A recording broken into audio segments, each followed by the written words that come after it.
Hello and welcome to my program. I'm Madhurima, Sappatti, burnout soul coach and an extremely multi-passionate person. I'm going to be your friend, philosopher and guide through this journey called life. Now, this channel is aimed at creating awareness around burnout, around some of the reasons why you might be facing a burnout. And by creating this awareness, I'll help you navigate, overcome and prevent it so that you can go ahead and conquer your calling. That one thing that your soul has been calling out for, you've been dying to do it. So, we'll clear out that fog of burnout. I don't have special effects, but because we don't have something like that, but we'll clear out the fog of burnout so that you can go ahead and conquer whatever you wanted to do. You conquer a dream, conquer that one thing that your soul has been calling out for. And so, to do that, let's dive into today's topic, which is why solopreneurs are in need. Dun, dun, dun.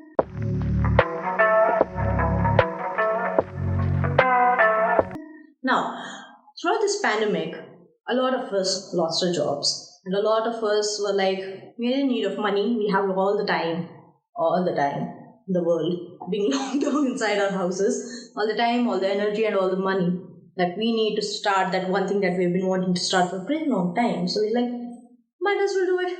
What's the harm? What's the worst that could happen? We were already going through the worst thing that was happening, so what's the worst that could happen? And so, a lot of us started to do the things that we wanted to do. Bake, cook and sell from our home, create candles, wonderful, sweet smelling candles that I'm just like, Self-care was at an all-time high. And so there were a lot of companies that spoke about self-care, created products around self-care. And there were a lot of service-based things that also happened. A lot of coaches came into being that had that awareness that, this pandemic allowed us to realize that this is something that is extremely, extremely important. So many people might be going through it. So why not help people overcome it? That's kind of like my story as well, to be honest. I quit my job because of the pandemic. And I was like, might as well try coaching. Now my heart and soul and the entirety of my being, not really, but something that I'm extremely passionate about and something that keeps me extremely busy and I'm happy about it. So, anyways, we want to talk about 9 reasons why, not 13 reasons why. Could have done that. Could have gotten a nice hashtag out of it, but no. 9 reasons why solopreneurs are in need. Now, for doing this comparison, which I already do like, but for doing this comparison, we will be comparing big companies with small-time agencies or small businesses. This is a very, very, very generalistic viewpoint. It doesn't mean that every big company is going to be evil and money hungry and doesn't care about their employees. And it also doesn't mean that every small business is going to be the Saint Angely thing that's like the perfect little dream shop. But from a generalistic viewpoint, this is what I wanted to share. This is something that I've also seen, so I was like, why not? Let's talk about why entrepreneurs are in need. So let's go. The very first reason.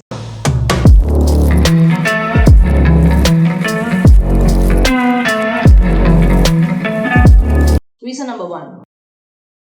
Less pollution and lower carbon footprint. Now, for product-based companies, a lot of people before the pandemic were getting stuff from around the world. Let's say candles, right? They were getting candles from all around the world instead of shopping locally. Because first of all, they didn't realize that there was something like this happening in their neighborhood. The second, when I can get something all the way from US, why not just get it, right? But during pandemic, a lot of people were like, let's make candles that will help people relax. And then they started sharing these candles, they started sampling it, and people were like, oh my god, this is pretty dope, let's buy it.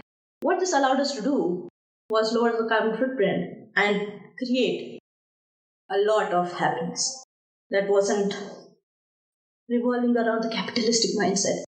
It also, let me talk about this because this is important. It also helped create less environmental damage.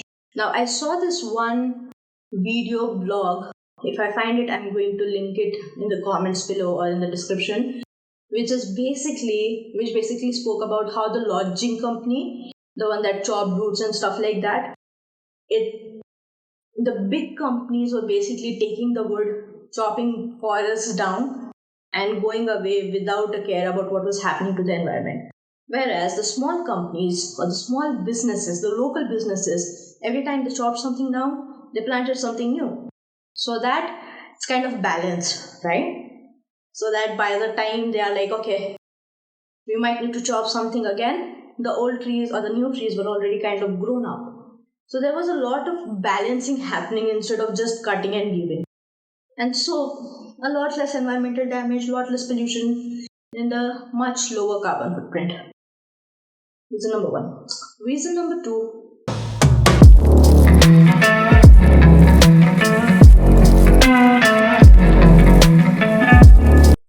For service based companies. The first one was for product based companies, this is for service based companies. Now, for service based companies, one good thing that happened was that people were actually already aware of who the local companies were owned by, who the small time agencies were owned by. They had seen them grow, they have been friends with them, they have given them casseroles and food and stuff like that. So they have seen the struggle already, and it's so much more easier to trust and support someone you have seen grow in front of your eyes. So, also for example, let's say I'm a coach from India, which I am. If I speak with clients from India, it will be much easier for me to relate with them. It would be much easier for me to just go, yo, humse na ho payega, and people would actually relate to what I'm saying. Or it would be much easier to say, भाई चाय पानी के बिना तो हमारा कुछ होता ही नहीं है, and people would relate to me, right? Or if I give examples from an Indian point of view, from a point of view of someone who has gone through the same struggles that the person who I'm coaching is going through, it's much more easier to create that connection. And so service based companies flourished and will continue to flourish, I feel, in the coming future. And hence, why we need entrepreneurs, locally based, who are going to shine through, who can and who do understand the importance of local is best. There's so much opportunity here that we need to work here to create the opportunities we want to create tomorrow, right? To kind of just see and notice all the amazing resources around us. And the same goes for the clients as well. And so service based business flourished.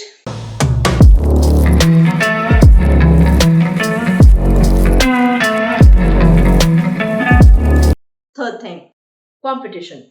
For big companies, competition is almost a necessity, right? When it comes to teams, every single member of the team is competing, is in the rat race to go higher, to reach the top levels and work from there. And so sometimes what happens is in this rat race, one day they wake up exhausted and they just go, what the hell have I been doing with my life? What am I doing right now? How is this helping me become anything? How is this helping me do anything? I have been so consumed by the rat race that I forgot why I wanted to do this in the very first place. So many people are consumed by the dream of apna time aayega कि they forget why is the time coming in the very first place. And so competition is something that becomes a necessity for big companies. If you want to flourish, if you want to win, you have to win the rat race. If you don't, you're a loser, nothing's going to happen in your life, and you're basically useless. Remember, life is a race. अगर तेज नहीं भागोगे तो कोई तुम्हें कुचल के आगे निकल जाए. When it comes to small companies, though, this we're kind of segueing into the fourth point, which is collaboration.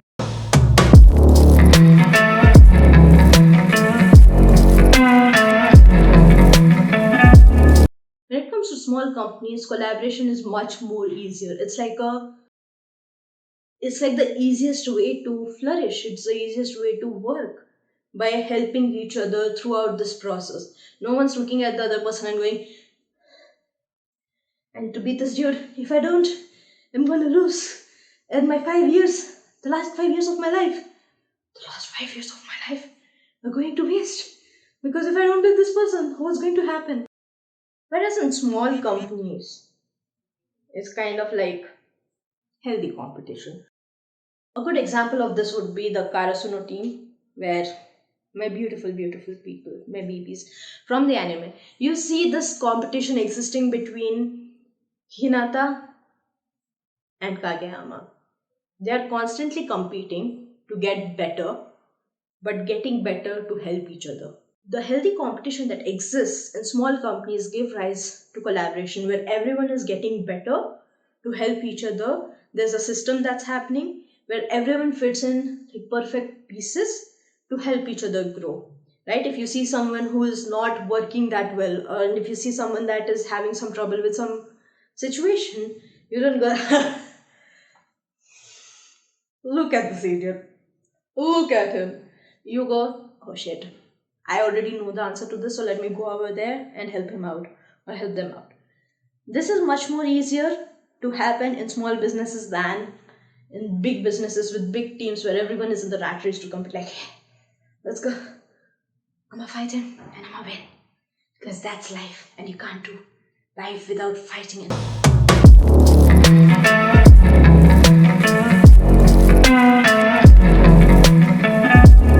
The fifth point is dreams. Dreams. Now, for small companies, it's easier for entrepreneurs to not only focus on their dreams but also focus on the dreams of their team members. They can easily go up to every single team member as they're hiring them and go, yo, I know this is my vision, but how is me getting this vision going to help you achieve the dream that you have? Let's get rid of the where do you see yourself in 5 years question, because we are going to only get generic answers. Everyone knows that. Everyone prepares for that ahead of time. If you go, how is my company's vision going to help you work on your goals and dreams? People are going to hit pause and go, hold on a second. What are my dreams and how? That's such a good question. Ding. And they know that they can trust you. They know that you are working towards helping them achieve their goals. In big companies, however, people are less obsessed with dreams and much more obsessed with results. Like, how are you gonna get that paycheck? How are you gonna hit those sales targets? What's my profit? Blah blah blah. Again, a very journalistic viewpoint. There can be companies where people do care about someone else's dreams. Can happen. Not saying it can't. But But the reality is, with smaller teams, with smaller agencies, these teams can actually flourish. And I have seen so many. And I'm blessed to say this. As someone who is a part of the creative industry, I've seen so many amazing agencies that are focused on the dreams of not only their own vision, but also the dreams of their employees. And they push them to work on that. They push them to work on their own dreams and own skills and help them and enable them to do that. That's so amazing. I haven't seen that in a lot of big companies. So just saying, small businesses, small agencies are awesome. And so we need more entrepreneurs focusing on that aspect of it, the small business aspect of it, rather than the let's go big and we are going to be an MNC earning boo, boo, boo, boo, boo. Something capitalistic dream enter that here. I don't care. Ooh. But again, small businesses, awesome.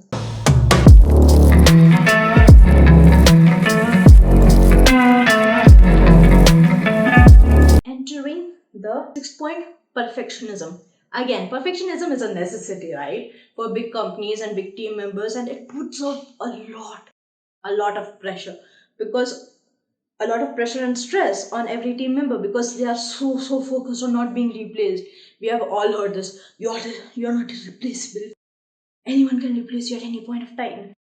There are robots. There's new technology that can replace you at any point of time.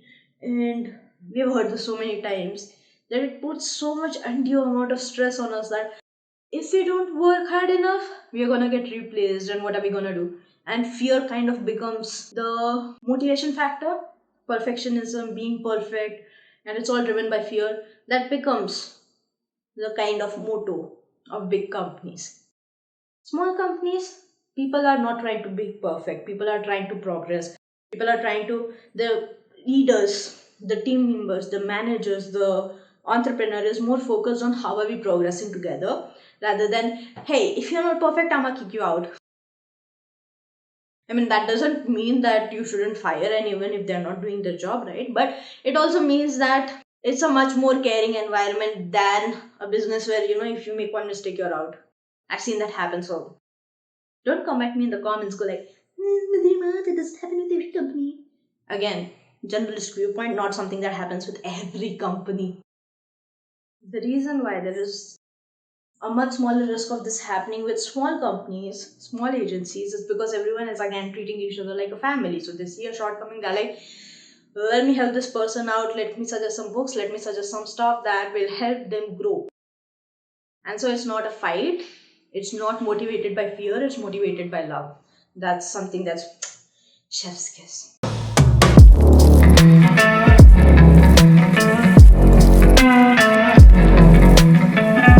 Now, the next point, team bonding. Team bonding is again not that possible in a big company where everyone's focused on competition and rat race and let's not help the other person if they're failing. It can happen, but it is also possible, much, much more possible in a small time agency where people are going to be like, let's rock this, let's go, let's get at it, let's have some team bonding vacation time. Let's, and it's not motivated by weird reward systems like, I'm going to give you monetary rewards, it's going to help you, it's going to be a reward for all the hard work that you've done for the past 12 months. I'm going to give you a 1 week vacation where you can travel to a foreign country. It doesn't really matter. You're not bonding them as a team. You're again creating that level of, you're only going to get a reward if you're going to be awesome and perfect and if you're going to win the rat race. And that is not something that kind of happens in small businesses where everyone is like, there's much more opportunities, many, many more opportunities for people to bond as a team, as a family in a small business rather than there is for a big business to do that. Now,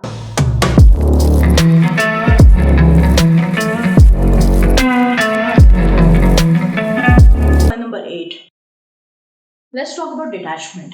Something that happens when you're working in a big company is you don't really know whose vision you're working towards. This is something that we've discussed earlier.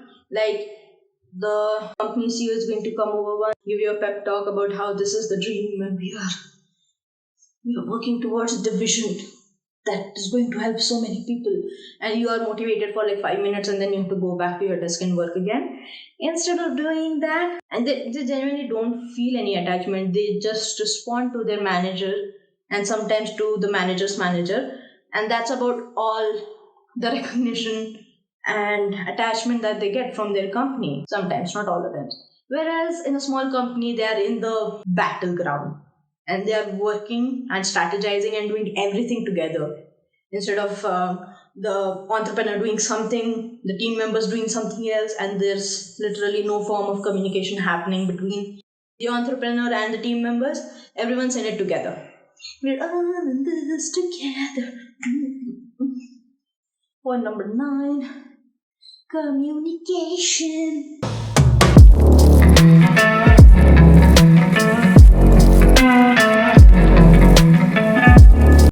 There's a lot of open communication happening again in small members and small agencies, and not that much happening in big companies. If you go up to your manager and go, yo, I'm not feeling that well, I'm stressed out, in a big company, they're gonna be like, I don't care. We just care about the results, do whatever you want to do. In a small company, the entrepreneur is going to be like, what can we do to help? Here are some things from my personal experience. There's a lot of mentoring happening. There's you're not scared to share your problems because you're scared that you'll get fired. You're much more at ease about sharing your problems. You're like, hey, this is something that I'm going through. What can I do? Can you help me? Can you mentor me? And that's much more of a possibility in a small business, small agency, and new entrepreneurs. And so, we come to the end of the video.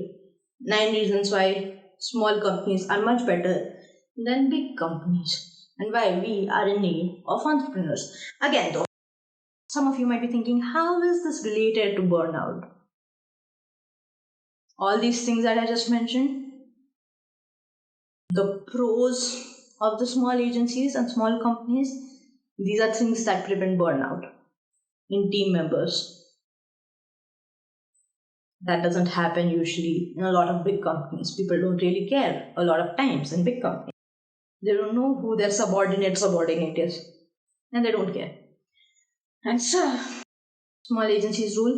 We need new entrepreneurs who are much more focused on love rather than fear-driven ways of work. And we work from heart. So yeah. So yeah. As we come to an end, I just wanted to say this. This does not mean, again, the reasons why I'm mentioning this so many times, that this does not mean that big companies are going to be all evilish and small companies are going to be all awesome. It's because I have worked in both of these types of companies and I have faced burnout in both of them. Which is why I try to create awareness around it so that we can build more non-toxic environments that enables people to flourish. And this can happen both in big companies and small companies. The moment big companies start to treat their smaller teams as their focus points, things are going to change. The moment small companies don't get like overburdened, like don't have like 3 members doing all the job as they are growing, again, they won't get burnout. There are a lot of things, lot of reasons why burnout happens, and it can happen to anyone. So there we go. That's why we need to create awareness around burnout, and that's what I'm doing. If you have faced any of these, if you're a big company facing stuff like this, reach out to me. Let's see what we can do. Let's see how we can work together, because I would like to congratulate you. If you're watching this and you go, I have seen that happen in my company and I think we need help, I congratulate you, because that's the first step. Awareness around your own company's environment is something that will enable you to take the step towards changing. And if you're a small company and you go, damn, this is so awesome, I would like to learn more about how I can do that while I'm building my company up, which is again amazing, because if you start from beginning, you don't need to wait for the worst case scenarios and reaching the rock bottom level till you are like, okay, I need help, someone help, because there are like red flags all around the company and people are leaving. Reach out to me and we'll work it out. Links in the description, book a discovery call, and we'll figure it out from there. I love you. Lots and lots of love. Thank you so much for watching it till the end. I appreciate you so much.